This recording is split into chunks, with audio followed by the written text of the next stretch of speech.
দর্শক, প্রতিদিনের ন্যায় আজকে আমাদের স্টুডিওতে আমন্ত্রণ জানিয়েছি ইসলামী ব্যাংক বাংলাদেশ পিএলসির সিনিয়র ভাইস প্রেসিডেন্ট ও বরিশাল শাখার শাখা প্রধান মোহাম্মদ নুরুজ্জামান।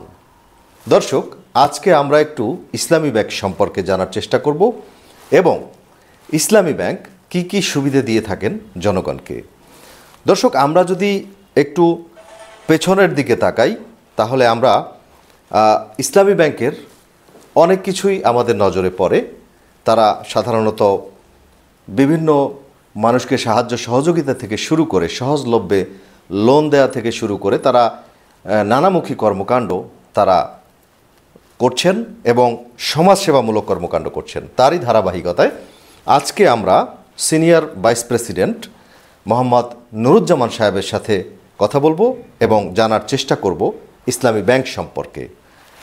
আপনি কেমন আছেন? আলহামদুলিল্লাহ, আসসালামু আলাইকুম।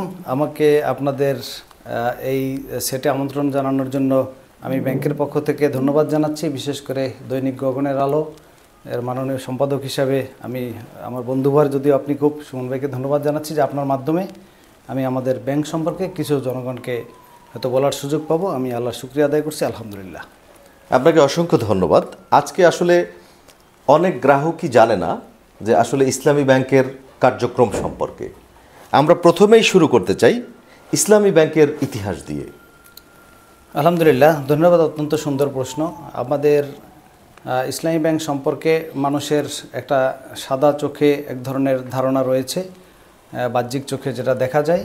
আর আমাদের ইসলামী ব্যাংকের ভিতরকার কার্যক্রম সেটা আমরা যেভাবে করি, তা আমরা অনেক সময় আমাদের বড় স্যাররা বিভিন্ন সময় টিভি সেটে পত্রিকায় বিভিন্ন সময় তারা বলেন বা আমাদের গ্রাহকদের সাথে আমরা নিয়মিত আলাপচারিতা করি, তাতে তারা জানেন। তবে যারা জানেন না তাদের জন্য এটা একটা সুন্দর প্ল্যাটফর্ম যে আমাকে আজকে এখানে আমন্ত্রণ জানানো হলো। আমি নিশ্চয়ই কিছু বলার চেষ্টা করব, যৎসামান্য যতটুকু আমার জ্ঞানে কুলায়। আপনারা জানেন যে বাংলাদেশ স্বাধীন হয়েছে 1971 সালে। 1974 সালে আপনার ওআইসি একটা সম্মেলন হয়। সেই সম্মেলনে বিশ্বের যে মুসলিম কান্ট্রিগুলো তার মধ্যে প্রায় 50টা দেশ সেখানে একত্রিত হয়েছিল এবং সেইখানে আমাদের দেশীয় যে ব্যাংকিং ব্যবস্থাপনা, যেটা প্রায় 400-500 বছর পর্যন্ত বিভিন্ন দেশে চলতে চলতে আমাদের দেশে এসেও একটা বর্তমান অবস্থানে এসেছে, সেখানে মুসলিম কান্ট্রিগুলো কিভাবে ইসলামী ব্যাংকিং করতে পারে সে ধরনের একটা ধারণা বা সে ধরনের একটা চার্টার তারা সই করে।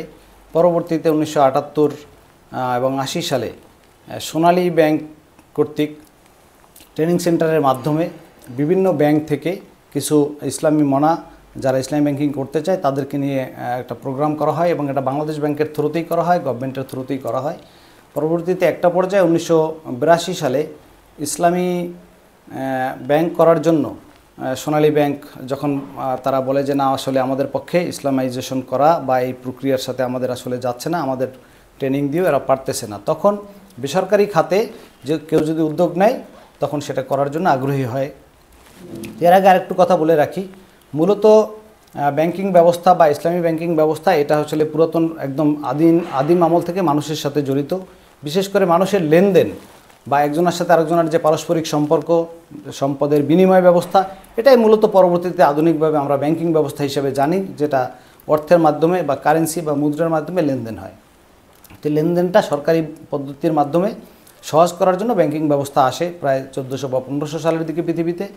তো যাই হোক, আমরা পরবর্তীতে বেসরকারি কিছু ব্যবসায়ীরা উদ্যোক্তারা 1983 সালে বাংলাদেশে প্রথম ইসলামী ব্যাংক বাংলাদেশ তখন লিমিটেড নামে আপনার নিবন্ধন নিয়ে 13ই মার্চ 1983 এবং পরবর্তীতে 30শে মার্চ, অর্থাৎ আপনি যেটা বলতে চাচ্ছেন যে 83 ইসলামী ব্যাংক 83 সাল থেকে বাংলাদেশে প্রথম সুদবিহীন একটি ব্যাংকিং ব্যবস্থা চালু হয়, যেখানে তারা কমিটমেন্ট করে যে আমরা আমাদের আর্থিক কার্যক্রমে কোনো সুদী লেনদেন বা হারাম লেনদেন করব না। বিশেষ করে জনগণ নিশ্চয়ই জানে আমরা বাংলাদেশ সহ সারা বিশ্বে নানান ধর্মের লোকজন বসবাস করে, সকলেই লেনদেন করতে হয়, সকলকে আর্থিক লেনদেনের মধ্যে থাকতে হয়। পৃথিবীর বড় ধর্ম থেকে শুরু করে সব ধরনের ধর্মেই সুদ নিষিদ্ধ। সুতরাং এখান থেকে বাঁচার কী ব্যবস্থা সেটা খুঁজতে গিয়ে মূলত ইসলামী ব্যাংকিংয়ের আবিষ্কার এবং 1983 সালে প্রথম আমাদের বাংলাদেশে এবং এটা দক্ষিণ এশিয়ায় প্রথম ইসলামী ব্যাংক বাংলাদেশ লিমিটেড নামে, যদিও পরবর্তীতে এখন আমরা পিএলসি নামে এটা পরিবর্তিত হয়েছে, এটা শুরু হয়। তো সেই থেকে আজকের প্রায় 42-43 বছরের পথ চলা ইসলামী ব্যাংকের আজকের বাংলাদেশে প্রায় 10টি পূর্ণাঙ্গ ইসলামী ব্যাংক বাংলাদেশ ব্যাংকের অনুমোদন এবং গভর্নমেন্টের অনুমোদনে কার্যক্রম চালাচ্ছে। এটি ছিল প্রাথমিকভাবে আমাদের ইতিহাস সম্পর্কিত প্রাথমিক কথা। আসলে দর্শক, আমরা একটি অজানা তথ্য জানার চেষ্টা করলাম এবং জানলাম। আমরা এখন একটু কথা বলবো বর্তমান সময়ে ইসলামী ব্যাংকের ডেভিয়েশন সম্পর্কে একটু জানতে চাই। আলহামদুলিল্লাহ, আমি একটু ছোট্ট করে বলে রাখি, যখন বাংলাদেশে প্রথম ইসলামী ব্যাংক চালু হয়, অর্থাৎ সুদবিহীন ব্যাংকিং ব্যবস্থা, তখন কিন্তু একেবারে সাধারণ লোকজন, বিশেষ করে আমি যদি বলি মাদ্রাসার শিক্ষক, মসজিদের মুসল্লি অথবা ইমাম, মুয়াজ্জিন অথবা একেবারে একজন সাধারণ ব্যবসায়ী, যারা মনে মনে যে মুসলিম হিসাবে চিন্তা করে যে সুদবিহীন লেনদেন করতে কিভাবে পারা যায়, তো তখন থেকে যখন তারা এই কার্যক্রমটা শুরু করে, তখন ফিসাবিলিল্লাহ বলা চলে যে যারা মালিকপক্ষ অথবা যারা এখানকার ডিপোজিটার এসেছিল বা পরবর্তীতে যারা বিনিয়োগ নিয়েছিলেন, মূলত ব্যাংকের 3টা কার্যক্রম থাকে। মালিকপক্ষ আসার পরে ব্যাংক ডিপোজিট কালেকশন করে জনগণের থেকে এবং সেই টাকা আবার বিনিয়োগ করে, যে মুনাফা হয় সেটাই আবার আমাদের আমানতকারীদেরকে দিয়ে দেওয়া হয়। তো এই 3টা প্রক্রিয়ায় বা 3টা শ্রেণী ছিল অতি সাধারণ শ্রেণী, যেটার মধ্যে কোনো বড় ধরনের ধনিক বণিক শ্রেণী ছিলেন না, এবং তাদের মধ্যে এরকম কোনো আগ্রহ ছিল না যে ইসলামী ব্যাংক একটা সময় গিয়া বাংলাদেশের মধ্যে শ্রেষ্ঠ ব্যাংক হবে অথবা অনেক বড় ডিপোজিট আহরণ করবে অথবা অনেক বেশি বিনিয়োগ দিবে। এই প্রত্যাশার চেয়ে তাদের কাছে ছিল মূলত হালাল পদ্ধতিতে কিভাবে মানুষ তার আর্থিক লেনদেনটা করতে পারে, একটা বৈধ পদ্ধতিতে, স্বচ্ছ পদ্ধতিতে কিভাবে করতে পারে। তো এখন ডেভিয়েশনের প্রশ্নটা যখন দেখা গেল, আমাদের ইসলামী ব্যাংক কার্যক্রম শুরু করার পর থেকে 1995 সালে একটা চমৎকার জিনিস আবিষ্কার করে, সেটা হচ্ছে যে আমরা একেবারে দরিদ্র হতদরিদ্র জনগণের মাঝে কিভাবে বিনিয়োগ করা যায়। তখন পল্লী উন্নয়ন প্রকল্প RDS, এই প্রকল্পের মাধ্যমে আমরা গ্রামের মানুষকে এই 5,000, 10,000, 2,000, 3,000 ক্ষুদ্র বিনিয়োগ দেওয়া শুরু করি গ্রুপ ভিত্তিক। তো এটা ব্যাপক সাড়া ফেলে। বাংলাদেশে প্রায় এখন অনেকগুলো গ্রামে আমাদের এই কার্যক্রম চলতেছে। তো আমরা সারা বাংলাদেশে এগুলো ছড়িয়ে দেওয়ার ব্যাপারে চেষ্টা করতেছি। 2009-এর পরে মূলত আমাদের ইসলামী ব্যাংকিং ব্যবস্থাপনার মধ্যে একটা পরিবর্তন আসে পর্যায়ক্রমে। আমাদের রাষ্ট্রীয় যে ব্যবস্থাপনা ছিল, সেখানে ব্যাংকগুলোর মধ্যে দেখা যায় যে দেখেন 12-13 সালে এসে আপনার রাজনৈতিক বিবেচনায় কতগুলো ব্যাংক দেওয়া হয়। বাংলাদেশের অর্থনীতিতে এতগুলো ব্যাংক লাগে কিনা, প্রয়োজন কিনা, এই বিষয়ে কিন্তু অভিজ্ঞদের প্রশ্ন থেকে যায় বা প্রশ্ন সেখানে অনেকেরই প্রশ্ন আছে যে এতটুকু বাংলাদেশে এতগুলো অর্থনৈতিক ব্যাংক বা ব্যাংক ব্যবস্থাপনা দরকার কিনা। তারপরও 12-14টা ব্যাংক দেওয়া হয়, দেখা যায় যে সেই সবগুলো ব্যাংকে একসময় মুখ থুবড়ে পড়ে। দুর্ভাগ্যজনকভাবে 2017 সালে ইসলামী ব্যাংকের প্রতিও এরকম আপনার আর্থিক, আমি বলবো সন্ত্রাসীদের একটি থাবা পড়ে, যেই থাবার প্রেক্ষিতে আমাদের যে ঐতিহ্য ছিল প্রায় 40 বছরের 4 দশকের ঐতিহ্যবাহী ব্যাংকটি আস্তে আস্তে তারা করায়ত্ত করে ফেলে। ম্যান পাওয়ার নিয়োগ থেকে শুরু করে বিনিয়োগ ব্যবস্থাপনা, টোটাল ব্যবস্থাপনাটাই ধ্বংস হয়ে যায় এবং সেই পর্যায়টা চলতে থাকে 24 সাল পর্যন্ত। তো 5ই আগস্টের যে সাহসী পদক্ষেপে বাংলার যুবকদের, তার পরবর্তীতে আমাদের সেই ফ্যাসিস্ট সরকারের পতন এবং তার পরবর্তীতে নতুন করে বাংলাদেশ ব্যাংকের এবং রাষ্ট্রের সম্পূর্ণ ব্যবস্থাপনায় আমাদের বাংলাদেশে প্রায় 14টি ব্যাংকের ব্যাংকিং মূল ব্যবস্থাপনা থাকে, যেটাকে বোর্ড অফ ডাইরেক্টরস বলা হয়। সেই বোর্ড অফ ডাইরেক্টরস ভেঙে দিয়ে নতুন করে বাংলাদেশ ব্যাংক পুনর্গঠিত করে। সেই পুনর্গঠনের অংশ হিসেবে আমাদের ইসলামী ব্যাংকও পড়ে যায় এবং ইসলামী ব্যাংকের নতুন করে আমাদেরকে ডিরেক্টর 5 জন এবং পরবর্তীতে 7 জন ডিরেক্টর দেওয়া হয়। এবং আলহামদুলিল্লাহ আমরা 5ই আগস্টের পরে আমাদের সকল মর্ম বেদনা কাটিয়ে 1 বছর একটু বেশি সময়, এর মধ্যে 30,000 কোটি টাকা নতুন আমাদের ডিপোজিট সংগ্রহ হয়েছে এবং বাংলাদেশ ব্যাংকের সম্মানিত গভর্নর মহোদয় সাহেব এটাকে এন্ডোর্স করেছেন এবং অ্যাড্রেস করেছেন যে ইসলামী ব্যাংক অত্যন্ত চমৎকারভাবে ঘুরে দাঁড়িয়েছে এবং আর্থিক ব্যবস্থাপনায় যত সংকট ছিল সব কাটিয়ে উঠে ইসলামী ব্যাংক তার স্বগৌরবে স্বমহিমায় আবার আর্থিক এই আমাদের জগতে ফিরে এসেছে এবং বাংলাদেশকে গড়ার ক্ষেত্রে তাদের এই কার্যক্রম নিশ্চয়ই একটা অহংকারের দাবি রাখে এবং প্রশংসার দাবি রাখে। আলহামদুলিল্লাহ, আমরা অনেক ভালো আছি আগের থেকে। আমরাও ইসলামী ব্যাংককে নিয়ে প্রশংসার দাবিদার এবং আমরা পাশাপাশি আশা করব ইসলামী ব্যাংক যেন সমাজে মানুষের দোরগোড়ায় পৌঁছে যেতে পারে। আরেকটি প্রশ্ন, সেটা হলো যে 5ই আগস্টের পরবর্তী এবং আগের যে মুহূর্তটা, ব্যাংকের সেই অবস্থান অর্থাৎ বর্তমান অবস্থান সম্পর্কে একটু জানতে চাইব। আলহামদুলিল্লাহ, সুন্দর প্রশ্ন। আমরা দেখি যে 2017 সাল পর্যন্ত আমাদের ব্যাংকটি সগৌরবে যে উদ্দেশ্য নিয়ে শুরু হয়েছিল যে মানুষকে একটি কল্যাণমুখী ব্যাংকিং ধারার একটি আর্থিক ব্যবস্থাপনার মধ্যে নিয়ে আসবে। সেখানে ডিপোজিট যেরকম ছোট ছোট ক্ষুদ্র গ্রাহক থাকবে, যেখানে একজন ভিক্ষুকের এক টাকা করে জমানো কিছু থলিবদ্ধ টাকাও আমাদের ব্যাংকে আসে। এই বরিশালেই আমার কাছে সেই ধরনের ভিডিও ক্লিপ আছে, আমার যে গ্রাহক একেবারে মানে ক্ষুদ্র ক্ষুদ্র টাকা সঞ্চয় করে নিয়ে আসেন, আবার সেই টাকা বিনিয়োগ করে সঠিক পদ্ধতিতে, একটা শরিয়াভিত্তিক পদ্ধতিতে, যাতে করে অ্যাসেট ব্যাকড, অর্থাৎ যার পিছনে সম্পদ থাকবে, সম্পদের টাকা কোনো সময় শূন্য হয়ে যায় না। সম্পদ হয়তো দাম কমতে পারে পরিস্থিতির কারণে, 100 টাকাটা 80 টাকা হতে পারে, কিন্তু সেটা শূন্য হয়ে যায় না কখনোই সম্পদ। তো এরকম একটি পদ্ধতির যে ইসলামী ব্যাংকিং ব্যবস্থা, এটা 2017 সাল পর্যন্ত খুব ভালোই চলতেছিল। আমাদের ওই সময়কার যে ডিপোজিট এবং বিনিয়োগ দুটি অত্যন্ত স্বচ্ছভাবে আমাদের চলছিল। কিন্তু 2017 সালের পরে এসালাম কর্তৃক আমাদের টোটাল আর্থিক ব্যবস্থাপনাটা ভেঙে যায়। আমাদের ম্যান পাওয়ার নিয়োগ থেকে শুরু করে বিনিয়োগ নেওয়া, যেটাকে আমি বলবো একেবারে কোনো রকমের নিয়মের তোয়াক্কাই করা হয়নি, রাষ্ট্রীয় মদদে ব্যাংকের অর্থগুলোকে নিয়ে যাওয়া হয়। এবং সেই আর্থিক অবস্থানগুলোর কারণে 7টি বছর, বেশি না, 17 থেকে 2024 এই 7টি বছর মূলত আমাদের এই অবস্থাগুলো চলে।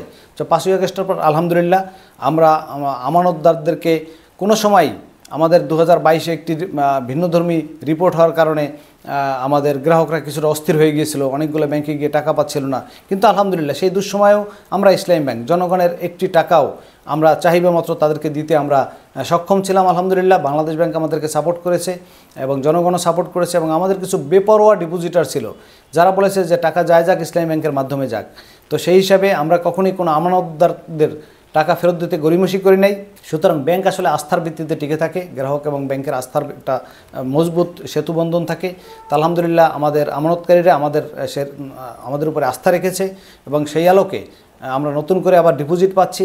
এবং পুরাতন যে সংকটটা হয়ে গেছে, এটা আসলে গোপন করার কিছু নাই, এটা সকল মানুষ জানে। যে সালাম আমাদের ব্যাংকের শেয়ার থেকে শুরু করে আমাদের বিনিয়োগ কার্যক্রমে টোটাল জায়গাটাই তিনি একটা কালো থাবা বসিয়েছিলেন। তা আলহামদুলিল্লাহ তার সম্পদ, দেশীয় ব্যবসা এবং তার শেয়ার সব কিছু মিলে বাংলাদেশ ব্যাংক এবং রাষ্ট্র মিলে আমরা সেই সম্পদগুলোকে আমাদের মাধ্যমে, ব্যাংকের মাধ্যমে এনে আমরা জনগণের সকল টাকা ফেরত দেওয়ার ব্যাপারে আমরা বদ্ধপরিকর এবং বাংলাদেশ ব্যাংকের সাপোর্টে আমরা ইনশাল্লাহ সেটা অতি শীঘ্রই সক্ষম হব। আমানতকারীদের কোনো অস্থির হওয়ার বা আস্থার সংগঠনের কোনো কারণ নাই। আমরা এখন আলহামদুলিল্লাহ সেই আগের ইসলামী ব্যাংকে আমরা ফিরে এসেছি, আমাদের ম্যানেজমেন্ট ফিরে এসেছে। আমরা ভবিষ্যতে আমাদের ইসলামী ব্যাংক তৈরির যে মূল নৈতিক যে দায়িত্ব, যে কমিটমেন্ট নিয়ে এসেছিল, সেই কমিটমেন্ট পালন করতে বদ্ধপরিকর এবং সেটা সক্ষম ইনশাল্লাহ আমরা পারবো ইনশাল্লাহ। দর্শক, আপনারা জানতে পারলেন, আপনারা জানেন যে অনেক ব্যাংকেই অর্থাৎ গচ্ছিত টাকা আনতে গেলে তাকে বিভিন্ন ধরনের হেনস্থার মুখে পড়তে হয়, কিন্তু সেই ক্ষেত্রে আপনারা ক্লিয়ার হলেন যে ইসলামী ব্যাংক থেকে সে ধরনের কোনো প্রবলেমই এখন পর্যন্ত হয়নি, আগামীতেও হবে না ইনশাআল্লাহ। আপনাকে আরেকটি বিষয় আমরা একটু জানতে চাইব, সেটি হলো ইসলামী ব্যাংকের কল্যাণমুখী কার্যক্রমে ইসলামী ব্যাংকের ভূমিকাটা এ সম্পর্কে একটু সংক্ষেপে। আলহামদুলিল্লাহ, সুন্দর একটি প্রশ্ন। আমরা জনগণের জন্য বলার চেষ্টা করি যে আসলে ইসলামী ব্যাংকের আগে শুরুর দিকের আমাদের একটি ডায়লগই ছিল এরকম যে কল্যাণমুখী ব্যাংকিং ধারার প্রবর্তক। আসলে কল্যাণ কখন হয়? আমি যখন আপনার ভালো চাই, আপনি যখন আমার ভালো চান। তা আসলে ব্যাংক ব্যবস্থাপনার একটা মৌলিক সূত্র হচ্ছে লাভ করা, কিন্তু ইসলামী ব্যাংক আসলে লাভ করার উদ্দেশ্যে বাংলাদেশে ইসলামী ব্যাংক প্রতিষ্ঠা হয়নি, অথবা ইসলামী ব্যাংকের অথবা ইসলামের অর্থনৈতিক লেনদেনের মধ্যেও লাভ করাটা আসলে মৌলিক কোনো বিষয় নয়। মানুষের কল্যাণ করা হচ্ছে আমাদের মৌলিক টার্গেট। ইসলামের যে মৌলিক চাহিদাগুলো আছে তার মধ্যে কি করে মানুষের কল্যাণ করা যায় সেটাই হচ্ছে মূল বিষয়। তো কল্যাণের ক্ষেত্রে ইসলামী ব্যাংকের যে কিছু কার্যক্রম আছে সেটা যদি আমি বলি, যে আমাদের ডিপোজিট সংগ্রহের ক্ষেত্রে যে আমাদের কল্যাণের চিন্তা, যে আমরা একদম ক্ষুদ্র ডিপোজিট থেকে শুরু করে বড় ডিপোজিট গ্রহণ করি। আমরা হজ করার ন্যায় হজ অ্যাকাউন্ট খুলে থাকি। আমরা মোহর, একজনে যদি আমাদের অনেক সময় থাকে যে মোহরানা পরিশোধ করিনি অথবা মোহরানা পরিশোধ করব ভবিষ্যতে বিয়ে করার সময়, সেই কারণে আমি একটা মোহর অ্যাকাউন্ট খুললাম, আমি কিছু টাকা জমালাম। অর্থাৎ যুবকদের জন্য বিয়ে শাদী করেনি, এরকমের সুন্দর সুন্দর ছোট ছোট প্রকল্প, যেটা আসলে খুবই আকর্ষণীয় এবং টাকা জমানোর একটা সুন্দর প্রক্রিয়া। তো এটা হচ্ছে গিয়া ডিপোজিটারদের একটা পদ্ধতি। এবং আমরা বিনিয়োগ থেকে যে লাভটা করি তার 65% অবশ্যই আমরা ডিপোজিটারদের দিয়ে থাকি, এটা আরেকটি প্রক্রিয়া। তো তো এটা হচ্ছে ডিপোজিটারদের মধ্যে কল্যাণের একটা অনেকগুলো প্রায় 18টা 20টার মতো আমাদের ডিপোজিট পদ্ধতি রয়েছে। এর মধ্যে ছোট ছোট ফিক্সড আছে, 3 মাস মেয়াদি থেকে শুরু করে 3 বছর মেয়াদি, 5 বছর মেয়াদি আছে। বয়স্ক যারা 50 বছর অ্যাবভ তাদের জন্য একটু বেশি প্রফিট রেটে বেশি আমাদের একটু তারা যাতে করে মান্থলি কিছু প্রফিট নিয়ে তাদের সংসার পরিচালনা করতে পারে, ঔষধ কিনতে পারে। আমার অনেক রিটায়ার্ড পারসন থাকে, তাদের এই জন্য আমরা আমাদের ডিপোজিটের ব্যবস্থা রয়েছে। সেটাকে মান্থলি প্রফিট 5 বছর মেয়াদ আছে, 3 বছর মেয়াদ আছে, এরকম বিভিন্ন মেয়াদে আমরা বিনিয়োগগুলো আমরা ডিপোজিটগুলো আমরা রেখে থাকি, যাতে করে আমাদের সব ধরনের ডিপোজিটাররা আমাদের কাছে আসলে স্বাচ্ছন্দ্য বোধ করে। তারা 500 টাকা থেকে শুরু করে 5 কোটি টাকা, এটা আমাদের কাছে বিষয় না। আমাদের কৃষক অ্যাকাউন্ট আছে 10 টাকার, আমাদের একজন 10 টাকা দিয়ে আমাদের এখানে অ্যাকাউন্ট খুলতে পারে। একজন স্টুডেন্ট সে 100 টাকা দিয়ে অ্যাকাউন্ট খুলতে পারে, সে সিঙ্গারার টাকা বাঁচিয়ে 5 টাকা আমার কাছে জমা করতে পারে। অর্থাৎ ডিপোজিটের যত রকমের ভ্যারাইটি আছে, মানুষ যে চাহিদাই মানে সে প্রকাশ করুক না কেন, আলহামদুলিল্লাহ এখন পর্যন্ত আমাদের ইসলামী ব্যাংকের সব ধরনের ডিপোজিট পদ্ধতি আছে। এবার আসি আমরা বিনিয়োগ পদ্ধতিতে। আমরা বিনিয়োগ দেওয়ার ক্ষেত্রে অতি অবশ্যই আমাদের হালাল যে পদ্ধতি, শরিয়া পদ্ধতি, সেটা হলো অ্যাসেট ব্যাক। আমি যখন আপনাকে কোনো একটা পণ্য কিনে দেব, আপনি যে পণ্যটা আপনার প্রয়োজন আপনার চাহিদা মতোই কিনবো আমি, কিন্তু যদি পণ্য না কিনে আপনার হাতে টাকা দিয়ে দেই, টাকার উপরে আমি যদি বাৎসরিক ভিত্তিতে আমি আপনার উপরে অতিরিক্ত নেই, সেটা এক হবে আপনার সুদ, সেটা হারাম হবে, আর সেটা সমাজের জন্য অকল্যাণ হবে। কীভাবে অকল্যাণ হবে? যেমন আমি যদি আপনাকে একটা সম্পদ কিনে দেই, সেই সম্পদটা আপনি ব্যবহার করবেন, প্রয়োজনে আপনি যদি বিক্রেতা হন, ট্রেডার হন, তাহলে বিক্রি করবেন, বিক্রি করে লাভ করবেন, আবার আমার কাছে টাকা জমা দেবেন, আবার কিনবেন। যখন আপনি 1 বছরের মধ্যে 5 বার 10 বার কিনবেন, 1 টাকা করে লাভ হলে আপনার 10 টাকা হবে, আপনার হবে। আর যদি লস একবার হয়, তাহলে হয়তো আপনার 10 বারের একবার লস হবে, 1 টাকা লস হবে, আপনি 9 টাকা কিন্তু লাভ ঠিকই থাকবে। আপনার লস কখনো সারা বছর হয় না, লসের একটা সময় থাকে, হয়তো একটা সময় লস হয়। আরেকটি বিষয় হলো সম্পদের দাম কখনো কমে যায় না।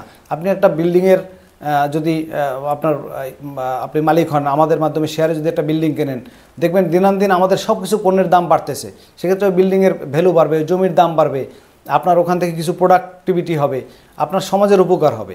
তো সেই হিসাবে আমাদের বিনিয়োগ ব্যবস্থাপনায় একটা কল্যাণ রয়েছে। আরেকটি কল্যাণ আছে জনগণের জন্য, যেটা আমরা এই বিনিয়োগ ডিপোজিটের বাইরে গিয়ে করে থাকি।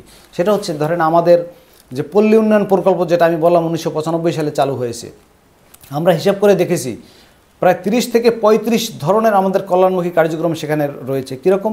আমরা ওই পল্লী উন্নয়ন গ্রাহকদের যে ছোট ছোট গ্রাহক থাকে, একদম অজপাড়া গায়ের প্রান্তিক জনগোষ্ঠী, সেই জনগোষ্ঠীকে আমরা হয়তো 5-10 হাজার টাকা বিনিয়োগ দিয়েছি কোনো একটা পণ্য কেনার জন্য। হয়তো উনি একটা রিক্সা কিনেছেন, উনি একটা কাঁচামাল কিনেছেন, উনি একটা দোকান দিয়েছেন, উনি সেটা করে খাচ্ছেন, কিন্তু ওনার বাচ্চাটা একটা ভালো স্কুলে পড়তে পারে না।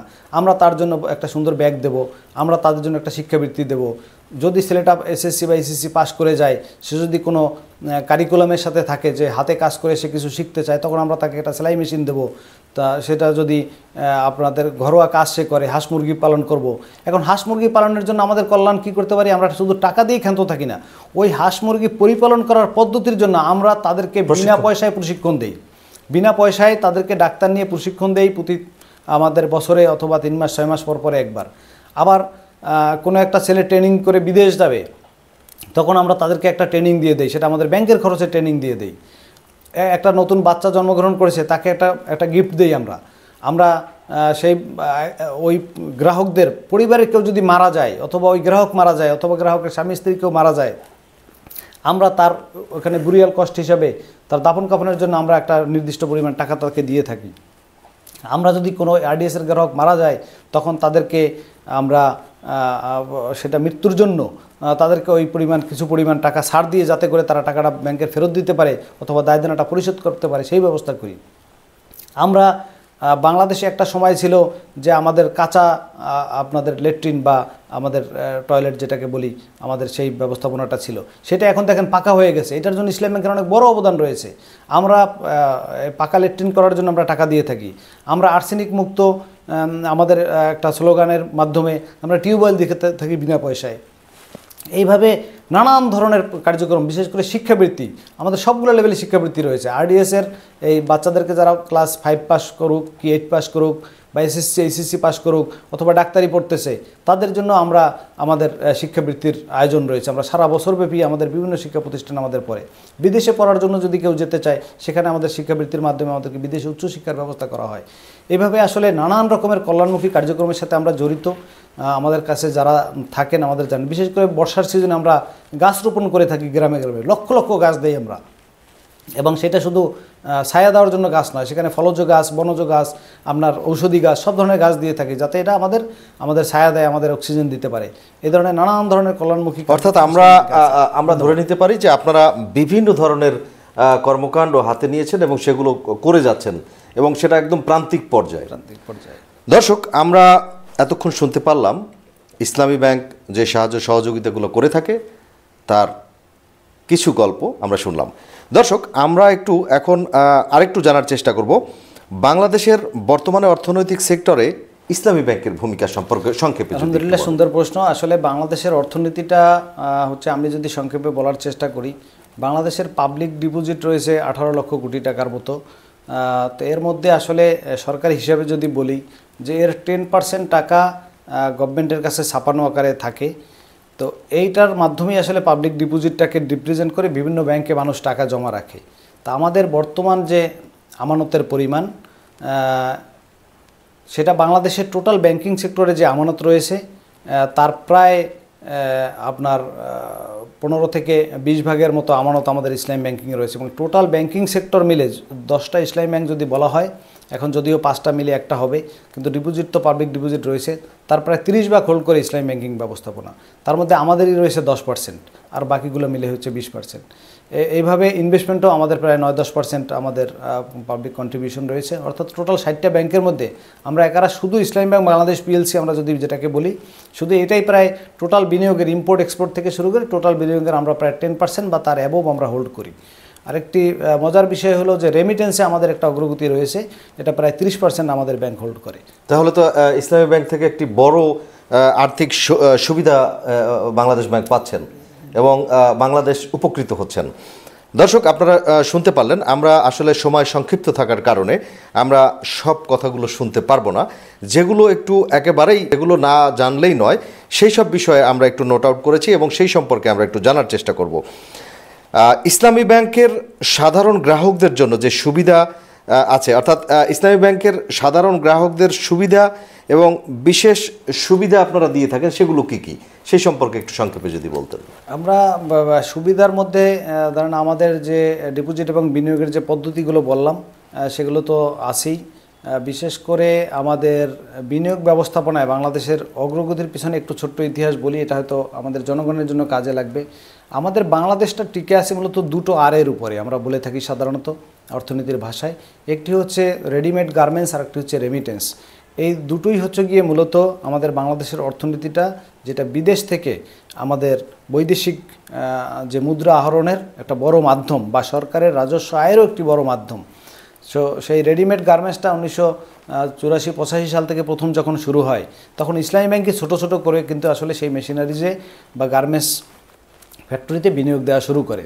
পরবর্তীতে রেমিটেন্স, যেটা বিদেশে মানুষ যে আমরা গিয়েছে, বিশেষ করে আমাদের ইসলামী ব্যাংকের যখন শুরুর ইতিহাসটা, তখন কিন্তু আমাদের যখন মূলধনটা যোগান দেওয়া হয়, সেই মূলধনটাও মূলত এসেছিল অনেক প্রবাসীদের আয়ের থেকে। তো সে কারণে শুরু থেকে ইসলাম ব্যাংকের সাথে প্রবাসী যারা থাকে, বিশেষ করে সৌদি আরবে তখন যারা অবস্থান করতেছিলেন, তাদের সাথে ইসলাম ব্যাংকের একটা সম্পর্ক, আত্মিক সম্পর্ক হয়ে যায়। এবং সেই সুবাদে আমাদের রেমিটেন্স যোদ্ধারা তখন আসলে বৈধ চ্যানেলে বাংলাদেশে টাকা পাঠানো খুব মুশকিল ছিল, অনেকগুলো দেশের সাথে আমাদের এই ধরনের লেনদেন ছিল না। ইসলাম ব্যাংক প্রথমেই সেই কার্যক্রমগুলো শুরু করে এবং পরবর্তীতে অন্যান্য ব্যাংকও শুরু করে। আলহামদুলিল্লাহ, ইসলাম ব্যাংক প্রতি মানুষের আস্থা থাকার কারণে আমাদের বৈদেশিক যে মুদ্রা আহরণ, তার মধ্যে বড় একটা আমাদের হোল্ড আছে, বিশেষ করে রেডিমেড গার্মেন্টস এবং রেমিটেন্স, এই দুটাতেই আমাদের অবস্থান আলহামদুলিল্লাহ। আমি আরেকটু আপনার সাথে এটার সাথে যোগ করব। এই যে রেভিনিউ যোদ্ধা যাদের কথা বলছেন, এদের একটা বড় অংশ কিন্তু তারা এই বাংলাদেশে অর্থ নিয়ে আসছে এবং অর্থনৈতিক একটা ভূমিকা তাদের রয়েছে রেভিনিউ যোদ্ধাদের। তো সেই ক্ষেত্রে ছোট্ট একটি প্রশ্ন, যে আসলে এই স্পেশালি রেভিনিউ যোদ্ধা প্রবাসীদের জন্য আপনারা কী কী সুযোগ সুবিধা করেছেন বা দিচ্ছেন? আলহামদুলিল্লাহ, সুন্দর প্রশ্ন। আসলে রেমিটেন্সটা আমরা জানি, যারা বাহিরে আমাদের থাকে অনেকেই বৈধ অবৈধ বিভিন্ন চ্যানেলে যায়। আমাদের সরকারি হিসাব মতে 1 কোটির উপরে আপনাদের বিদেশে বা আমাদের প্রবাসী রয়েছেন, কিন্তু যদি আপনার হিসাবগুলোকে সঠিকভাবে করা হতো হয়তো আরও বেশি হতো বলে অনেকে ধারণা করে থাকেন, যে প্রায় এটা 1.5 কোটি বা 2 কোটির মতো হতে পারে। তো এত বড় একটা সংখ্যক মানুষ বিদেশে অবস্থান করে, কিন্তু বৈধভাবে টাকা পাঠানোর ক্ষেত্রে কিছু বাধা বিপত্তি থাকার কারণে ওনারা হয়তো একটু অন্য মাধ্যমে টাকা পাঠান অনেক সময়। তো এটারই বিকল্প হিসেবে সরকারের সাথে তাল মিলিয়ে আমরা বৈধ পথে রেমিটেন্স আনার কার্যক্রম করে থাকি। এটা আমাদের বিদেশের অনেকগুলো দেশে আমাদের এখন প্রায় একটা সময় 30-35 জনও ছিল, এখন একটু কমে গেছে, এখন 25 জনের মতো রয়েছে আমাদের প্রতিনিধি ইসলামী ব্যাংকের, যারা আমাদের ওই মফস্বলে ঘুরে ঘুরে প্রবাসে কিভাবে তারা বৈধ পথে রেমিটেন্স পাঠাতে পারে তার একটা ব্যবস্থাপনা। এবং আমাদের বিদেশের অনেকগুলো এজেন্সির সাথে, বিশেষ করে যারা টাকা পাঠান ওই দেশের ব্যাংক এবং আর্থিক প্রতিষ্ঠান, তাদের সাথে আমাদের একটা MOU আছে, আমাদের একটা চুক্তি রয়েছে। সেই চুক্তির মাধ্যমে ওনারা সহজেই আমাদের মাঝে টাকা পাঠাতে পারেন। আরেকটি বিষয় রয়েছে, যেমন সরকার আমাদের বৈধভাবে রেমিটেন্স পাঠালে 2.5% করে আপনার একটা ইনসেন্টিভ দেয়। সেই ইনসেন্টিভটা শুরু থেকে আমাদের ইসলাম ব্যাংক আমরা দিয়ে আসছি, যাতে করে গ্রাহকরা আস্থার সাথে বৈধ চ্যানেলে এখন অনেক বেশি রেমিটেন্স পাঠাতে পারে। আমরা জানি 5ই আগস্টের পরে এই রেমিটেন্সের পত্রিকার ভাষায় এটা উল্লম্ফন বলা হয়েছিল, কিন্তু আমি আসলে উল্লম্ফন বলবো না, কারণ টাকা তো কোনো না কোনোভাবে দেশে আসতোই, হয়তো অবৈধ পথে আসতো, কিন্তু মানুষ এখন আস্থার সংকট যেটা ছিল সেটা কেটে গেছে, এখন বৈধ চ্যানেলে মানুষ টাকা পাঠাচ্ছে। বিশেষ করে একটা সময় আমাদের ছিল সৌদি আরব বা মিডল ইস্ট থেকে বেশি পরিমাণ আমাদের প্রবাসী আয়টা হতো, কিন্তু আলহামদুলিল্লাহ আমরা কয়েক মাস পর্যন্ত খেয়াল করতেছি যে আমেরিকা এবং ইউরোপ থেকেও আমাদের প্রচুর পরিমাণে টাকা আসতেছে। বিশেষ করে আমরা গত 2 মাস বা 3 মাস পর্যন্ত আমেরিকার মাধ্যমে আমাদের সরাসরি রেমিটেন্স বেশি আসতেছে, যেটা সৌদি আরবকে এখন ছাড়িয়ে যাচ্ছে মাঝে মধ্যে কোনো সময়। তো সেক্ষেত্রে আমরা মনে করি যে বিশ্বের সকল দেশের প্রবাসীদের কাছে একটা পজিটিভ মেসেজ আমাদের পক্ষ থেকে বা বাংলাদেশের পক্ষ থেকে গিয়েছে যে এখন বৈধ পথে আমাদের বাংলাদেশে টাকা পাঠানো যায়। এটা আলহামদুলিল্লাহ আমাদের বাংলাদেশের অর্থনৈতিক ভিত্তি মজবুতের ক্ষেত্রে অনেক বড় ভূমিকা রাখবে বলে আমি আশা রাখি এবং বিশ্বাস রাখি। আমরা আসলে সাধারণত জানি সেটা হলো যে বিশেষ করে সৌদি আরব থেকেই আপনাদের সঙ্গে যোগাযোগটা বেশি ছিল, অর্থাৎ ইসলামী ব্যাংকের সাথে যোগাযোগটা বেশি ছিল, কারণ ওটা হচ্ছে মুসলিম কান্ট্রি। সেই কারণে অনেকেই সুদমুক্ত থাকতে চায় এবং সুদ ছাড়া তারা টাকাটা গচ্ছিত রাখতে চায় আপনাদের কাছে। সেক্ষেত্রে এখন কিন্তু আমরা দেখছি যে আপনার কথা অনুযায়ী যে আরও বিভিন্ন দেশ থেকে, অর্থাৎ ইউরোপ আমেরিকা থেকেও তারা আপনাদের কাছেই রাখছেন। এটি আসলে আমরাও আশা করব যে অন্যান্য যারা রয়েছেন তারাও চেষ্টা করবেন। আমরা আরেকটু জানতে চাইব যে আপনি জানেন যে সারা পৃথিবীতে ভার্চুয়াল ব্যাংকিংয়ে পরিণত হয়েছে এবং হতে যাচ্ছে, কিছু কিছু জায়গায় হয়েছে। তো সেই ক্ষেত্রে ইসলামী ব্যাংক কতটুকু অগ্রসর? আলহামদুলিল্লাহ, সুন্দর প্রশ্ন। আসলে আমি আজকেই হাসতে হাসতে একজন গ্রাহককে বলেছিলাম যে আমরা যদি ভার্চুয়াল লেনদেনে না যেতাম তাহলে বরিশালের প্রেক্ষাপটে, বিশেষ করে আমাদের প্রায় 2 লক্ষ গ্রাহক বরিশালে রানিং গ্রাহক, তো আমরা যদি বরিশালের বিখ্যাত মাঠ বেলস পার্কে গিয়েও ব্যাংকিং করতাম আসলে সম্ভব হতো না। একটা সময় লেজার ব্যাংকিং ছিল 2000 সালের আগে, এরপর থেকে আস্তে আস্তে করে কম্পিউটারের পরে সেটার আরও অনেক সুন্দর প্রযুক্তি। আমরা যখন দেখলাম যে মানুষের হাতে হাতে এখন স্মার্টফোন চলে গেছে, অথবা এখনও গ্রামেগঞ্জে যাদের বাটন ফোন আছে, আপনার এই একটি স্মার্টফোন অথবা একটি বাটন ফোন আপনার ব্যাংকিং ব্যবস্থাপনাকে সহজ করে দিতে পারে। আমরা বাংলাদেশ ব্যাংক গত কয়েক বছর পর্যন্ত বারবারই বলে আসছে ক্যাশলেস ব্যাংকিং, অর্থাৎ আমাদের যে কারেন্সি বা মুদ্রায় আমরা লেনদেন করি বা টাকায় যে লেনদেন করি আমরা যদি সহজে বলি, এটিকে বাদ দিয়ে আমরা কিভাবে ভার্চুয়াল লেনদেনে যেতে পারি। অর্থাৎ আমার যে অর্থ বা যে সম্পদটি থাকবে, এই সম্পদটি থাকবে ব্যালেন্স আকারে মোবাইলের মাধ্যমে অথবা কম্পিউটারে অথবা আমাদের অনলাইনে। এই অনলাইন ভিত্তিক ট্রানজ্যাকশনটা আমাদের বৃদ্ধি পাওয়ার ক্ষেত্রে আমরা চমৎকার একটি আয়োজন করেছি। বিশেষ করে আমরা আমাদের এই বিগত কয়েক বছরে আমাদের সেলফিন নামক একটি অ্যাপসের মাধ্যমে আমরা ইসলামী ব্যাংক যে কার্যক্রম শুরু করেছি, এটি অত্যন্ত অল্প সময়ে বাংলাদেশের সবচেয়ে ফাস্ট গ্রোয়িং একটি অ্যাপস ভিত্তিক আর্থিক লেনদেন, যেটা এখন প্রায় 70 লাখের মতো আমাদের গ্রাহক ছাড়িয়ে গেছেন। আজকে একজন BM কলেজের স্যার গিয়ে আমাদের এই সেলফিন সেবা নিয়ে বললেন যে আমাকে তো ভাই স্মার্ট বানিয়ে দিলেন, আমার তো এখন কার্ডও বহন করতে হবে না। আমি যখন তাকে দেখিয়ে দিলাম অনেক সময় কার্ড হারিয়ে যায়, কার্ড ছাড়াই আপনি ATM বুথ থেকে টাকা তুলতে পারবেন শুধু মোবাইলের মাধ্যমে, অথবা আপনি যদি এম-ক্যাশ থাকে, এম-ক্যাশের মাধ্যমে যাদের বাটন ফোন আছে তিনিও ATM বুথ দিয়ে টাকা তুলতে পারবেন, তার জন্য কোনো স্মার্টফোনও লাগবে না। তাহলে ব্যাংকিং ব্যবস্থাপনাটা আসলে এইভাবে ভার্চুয়ালি চলে গেছে। আমরা যদি ম্যানুয়াল ব্যবস্থাপনায় থাকতাম আসলে কোনোভাবেই মানুষকে সেবা দেওয়া যেত না। তো আলহামদুলিল্লাহ আমাদের ইসলামী ব্যাংকের সেলফিন, ইসলামী ব্যাংকের এম-ক্যাশ, অনলাইন ব্যবস্থাপনা, অন্যান্য সার্ভিসগুলো আমরা এমনভাবে সাজিয়েছি যাতে করে মানুষ অত্যন্ত সহজে তার হাতের মুঠোয় যে মোবাইলটি থাকবে তার মাধ্যমেই তিনি ব্যাংকের সামগ্রিক কার্যক্রম পরিচালনা করতে পারেন। মোবাইল টপ আপ থেকে শুরু করে স্কুল ফি দেওয়া থেকে শুরু করে বিদ্যুৎ বিল দেয়া, তার এয়ার টিকিট কেনা, তার যে কোনো ট্রান্সপোর্টেশনের টিকিট কেনা থেকে শুরু করে তার সামগ্রিক লেনদেন থাকবে মোবাইলের মাধ্যমে। সুতরাং এটি একটি চমৎকার ব্যবস্থাপনা। এই ব্যবস্থাপনাটা যদি মানুষ এখন গ্রহণ করে এমক্যাশ এবং সেলফিন, তাহলে তার আর ব্যাংকের দোরগোড়ায় যাওয়া লাগবে না। এবং এই সেলফিন আমি যে কেউ বাসায় বসে ওপেন করতে পারবো। শুধু লাগবে আমার স্মার্ট আইডি কার্ডটা, আমি সেলফি তুলে আমি অ্যাকাউন্ট খুলে ফেলবো। ব্যাংকে না গিয়েও অ্যাকাউন্ট খোলা যায়, ব্যাংকে না গিয়েও ডিপোজিট করা যায়। এই আধুনিক ব্যবস্থাপনা আমরা নিয়ে এসেছি মানুষের জন্য। আশা করি ইসলামী ব্যাংকের যে কল্যাণমুখী কার্যক্রম, সেটা এই ভার্চুয়াল বা ক্যাশলেস পদ্ধতির মাধ্যমে আমরা আরও সামনে এগিয়ে নিয়ে যেতে পারবো। এটি আরেকটি চমৎকার উদাহরণ হচ্ছে কিউআর কোড। আপনার পেমেন্ট দেওয়ার ক্ষেত্রে আমাকে আজকে একজন জিজ্ঞেস করতেছিলেন যে আপনারা তো বলছেন ক্যাশলেস ব্যাংকিং, তা আমি রিক্সাওয়ালাদের পেমেন্ট দেবো কেমনে? আমি বলি ভাই, আপনার তার রিক্সার সামনে একটা কিউআর কোড থাকবে, আমি তার কিউআর কোডটা স্ক্যান করে তাকে পেমেন্ট দিয়ে দেবো। তো পারবে না, অর্থাৎ টাকাটা অ্যাকাউন্টে জমা হয়ে যাবে, তার অ্যাকাউন্টে চলে যাবে, তার মোবাইল অ্যাকাউন্টে চলে যাবে। তার অ্যাকাউন্ট বলতে ব্যাংক অ্যাকাউন্ট না, তার মোবাইল অ্যাকাউন্টে চলে যাবে। অর্থাৎ তিনি মোবাইলেই দেখতে পাবেন তার ব্যালেন্সটা চলে আসছে। সুতরাং আমার কোনো রিক্সাওয়ালা না, আমি যদি ছোট একটা মুদি দোকানেও যাই, আমি যদি একটা কাঁচা বাজারেও যাই, তাহলে তার পেমেন্ট আসলে কিউআর কোডে দেওয়া সম্ভব। আমরা জানি পার্শ্ববর্তী রাষ্ট্র ভারত এই কিউআর কোডের ব্যবহার ক্ষেত্রে অনেক এগিয়ে গিয়েছে। সেক্ষেত্রে আমরা কিন্তু কিছুটা হলেও পিছনে। জনগণের আসলে সচেতন হওয়া দরকার। কিউআর কোড আসলে একটা নিশ্চিত এবং এটা একটা সিকিউর। এখানে কোনো আপনার ভয় পাওয়ার কিছু নাই। মানুষ মনে করে যে অনলাইনে গেলে কী না কী হয়ে যায়, আমি তো বুঝি টুঝি না কিছু।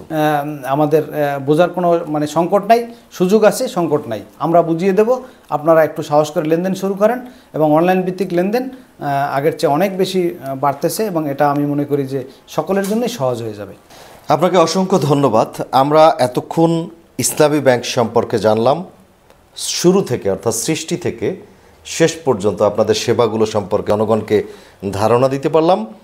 সর্বোপরি অল্প কথায় যদি একটু বলেন যে আসলে ইসলামী ব্যাংকের ভবিষ্যৎ পরিকল্পনা সম্পর্কে জানতে চাই। আলহামদুলিল্লাহ, আমরা ইসলামী ব্যাংকের শুরুটাই হয়েছিল আসলে সুদবিহীন একটি আর্থিক ব্যবস্থাপনা সমাজে দেওয়ার জন্য, যেটা কল্যাণ বয়ে আনবে মানুষের জন্য। যা মানুষের কল্যাণ, সেটাই আসলে আমাদের ইসলামী ব্যাংকের কার্যক্রমের মূল মোটো বা টার্গেট। তা আমরা আমাদের কার্যক্রমে আমরা সেইভাবেই যাচ্ছি। আমরা মনে করি যে বাংলাদেশে এখন 10টা পূর্ণাঙ্গ ধারার ইসলামী ব্যাংক ছিল, হয়তো বা এখন 5টা একটা হয়ে যাবে। তারপরও নতুন প্রায় 18টার মতো ব্যাংক তারা উইন্ডো খুলে আমাদের ইসলামী ব্যাংকিং খুলতেছে। এটা অবশ্যই তারা এটার পজিটিভ দিক দেখিয়ে আসতেছে। আমরা সাধুবাদ জানাই।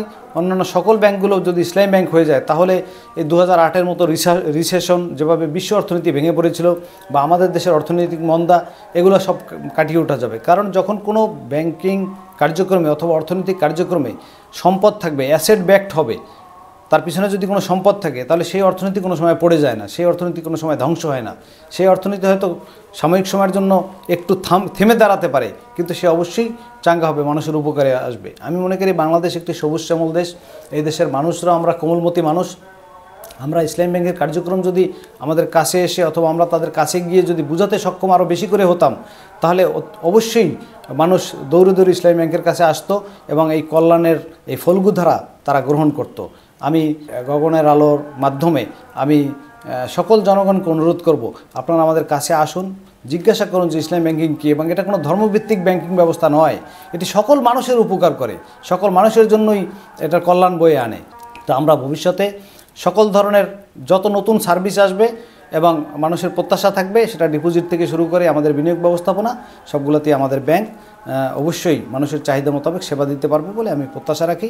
এবং আমাদের অগ্রগতি আপনাদের দোয়ায়, আপনাদের কাছে থাকায়, আপনাদের বিশ্বাসে এবং আস্থায় যেভাবে এখন ভিত্তি মজবুত রয়েছে, ভবিষ্যতে এই ভিত্তি আরও মজবুত হবে এবং আরও দৃঢ় হবে, আরও অগ্রগামী হবে বলে আমি প্রত্যাশা রাখি। দর্শক, আমরা এতক্ষণ কথা বললাম সিনিয়র ভাইস প্রেসিডেন্ট ইসলামী ব্যাংক বাংলাদেশ পিএলসির বরিশালের যে শাখাটি রয়েছে।